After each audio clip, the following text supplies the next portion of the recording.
নমস্কার, জয় মাতারা, জয় গুরু বামদেব। আমি জ্যোতিষগুরু দ্রোণাচার্য। দর্শক বন্ধু, ঋণ, লোন শুনতে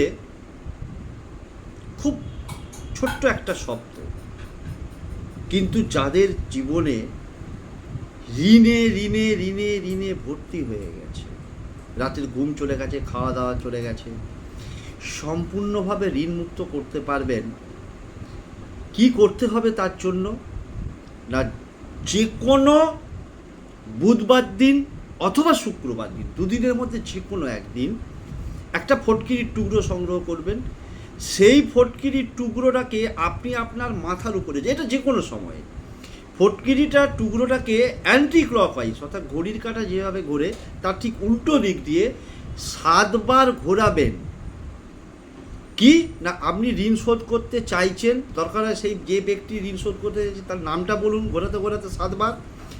এবং তারপরেও আপনি বিপুল পরিমাণে অর্থের মালিক হতে চাইছেন, এই মনস্কামনাটা জানিয়ে এটা কিন্তু সঙ্গে সঙ্গেই করতে হবে। ওই ফটকিরির টুকরোটাকে কোনো অসত্য গাছের তলায় আপনি ফটকিরির টুকরোটাকে রেখে একটা ইঁট বা একটা স্টোন চিপ যাই থাক না কেন, সেই ফটকির টুকরোর উপরে চাপা দিয়ে রেখে দিয়ে আপনি চলে আসুন।